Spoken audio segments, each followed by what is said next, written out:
नवल किशोर जी, शाहीन जी तो कुछ बता नहीं रहे हैं। वो अभी भी कह रहे हैं कि सब कुछ ठीक है, लेकिन सब कुछ ठीक नहीं है। वो कोल्ड वॉर अब खुलकर सामने आ गई है। ये बता दीजिए जरा कि वो ट्वीट्स किसके लिए थे, वो जो एक के बाद एक 3 ट्वीट्स किए गए थे।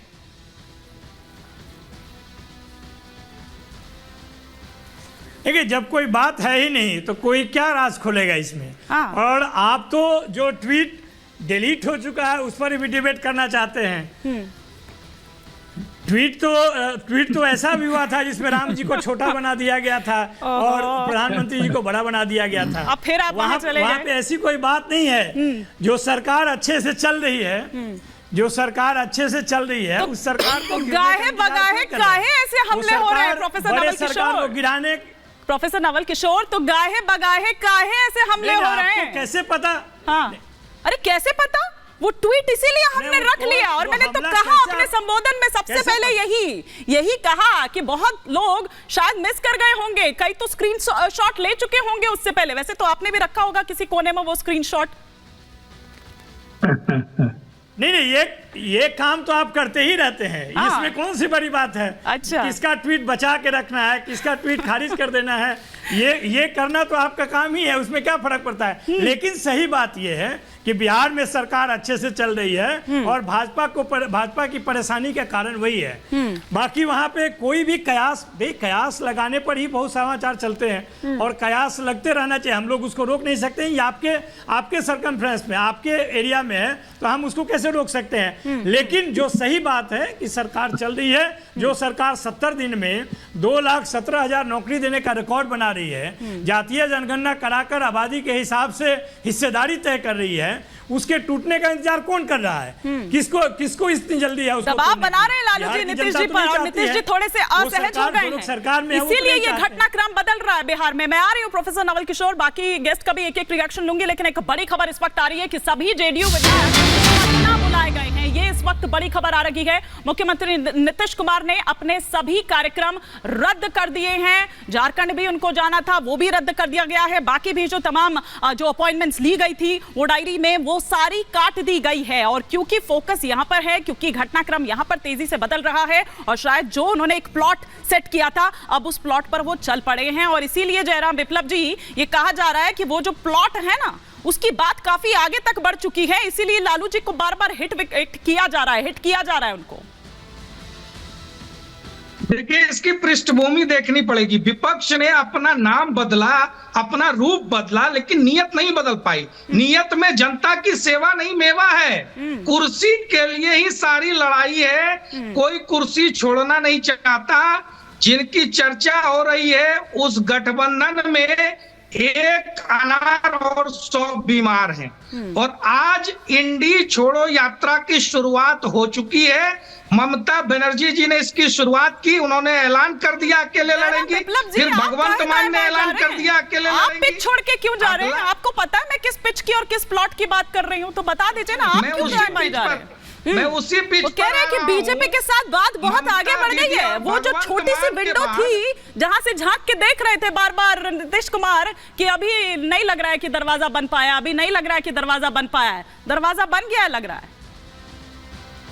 देखिए, निश्चित रूप से आप देख लीजिए कि इंडी अलायंस के जो सूत्रधार थे, झटके पर झटका लगातार वो दे रहे हैं। अब इंडी अलायंस को सोचना है कि उसका भविष्य क्या है। एक तरफ राहुल गांधी की भारत छोड़ो यात्रा चल रही है, कहीं वो राहुल गांधी के लिए भारत छोड़ो यात्रा ना बन जाए। जिनके लिए देश से पहले पार्टी है, पार्टी से पहले परिवार है, उनके साथ यही हसरो होना है। जनता सारी सच्चाई आप मेरा सवाल सुन नहीं पाए या समझ नहीं पाए? नहीं, आप सवाल करिए, मैं तो अपने हिसाब से उत्तर देने का प्रयास कर रहा हूं। ये आपने अच्छा बोला, ये आपने अच्छा कहा कि सवाल आप कीजिए, उत्तर तो मैं अपने हिसाब से दूंगा। ये बहुत अच्छा था। एक बड़ी खबर इस वक्त आ रही है, फिर मैं स्टूडियो के मेहमानों का रुख करती हूँ।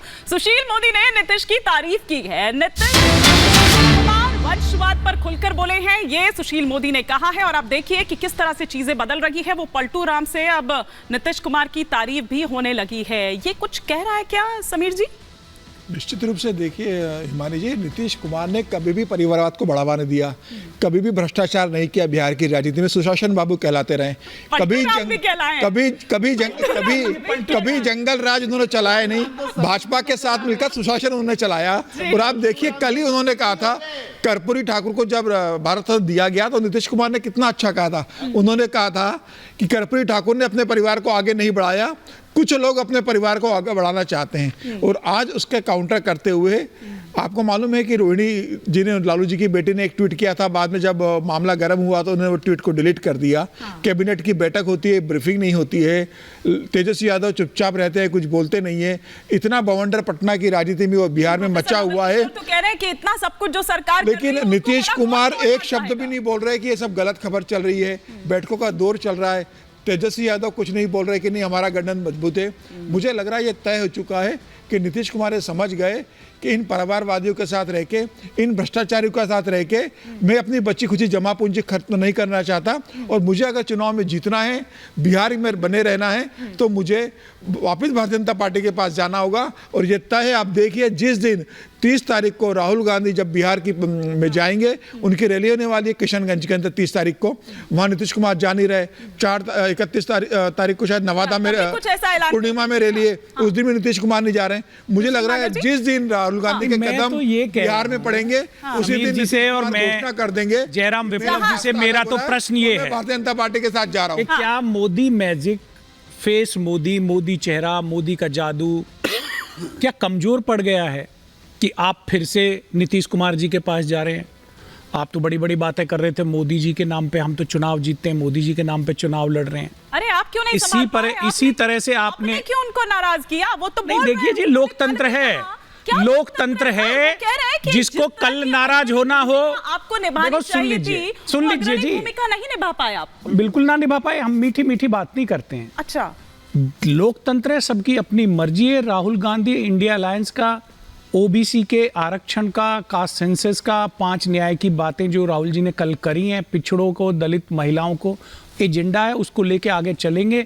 जिसको साथ रहना है साथ रहे, जिसको भारतीय जनता पार्टी के साथ, एनडीए के साथ जाना है उसका धन्यवाद है, वो यहाँ तक साथ चला, उसके लिए धन्यवाद है और उनकी शुभकामनाएं हैं। आ रही हो जयराम विप्लव जी। हम कोई ऐसा नहीं है कि कांग्रेस पार्टी ने कभी किसी को ईडी सीबीआई से डरा के धमका के अपने साथ रखा हो। अच्छा, बड़े मजे तो राष्ट्र निर्माण में जो साथ आना चाह रहे हैं, जवाब बड़े मजेदार आ रहे हैं। दोनों पालों से एक ही जैसे जवाब आ रहे हैं। जवाब दे दो ना, क्यों जगदीश शेट्टर जो आ गए भारतीय जनता पार्टी में, क्या ईडी के डर से आए? और ईडी के तो डर से आए ही हैं वो बेचारे। ठीक है प्रेम जी, आपने बताया स्वयं स्वीकृति कर ली प्रेम जी, लेकिन नीतीश जी के लिए कहा जाता है कि ऐसे सरप्राइजिंग लीडर हैं कि उनको अगर समझना है तो उनके संकेतों को आप समझिए कि वो संकेतों में किस तरह की बात करते हैं। वो जब भी कुछ करने वाले होते हैं, जब भी पाला बदलने वाले होते हैं, तो वो संकेत इस तरह से दे देते हैं। और यहाँ पर भी उन्होंने वो संकेत कई बार पहले दिए, लेकिन शायद उनके एलाय समझ नहीं पाए। देखिए, मैं ये कहूँगा कि झूठी खबर और झूठ फैलाने में इंडिया नंबर 1 बन चुका है। और इसका कारण यही, हर रोज आने वाली खबर, चाहे बीजेपी के आईटी सेल से हो या फिर बड़ी स्क्रीन से हो, कि हर दिन आती है नीतीश छोड़ रहे हैं, नीतीश जा रहे हैं। जो भी घटनाक्रम है, इसने भारतीय जनता पार्टी को एक्सपोज कर दिया है। जयराम विप्लव जी के कथन हमें बार बार याद आते हैं, जो कहते थे कि नीतीश की क्रेडिबिलिटी चली गई, हम तो कभी उनको लेंगे ही नहीं, हम लेंगे नहीं तो वो आएंगे कैसे, ऐसा बोला करते थे।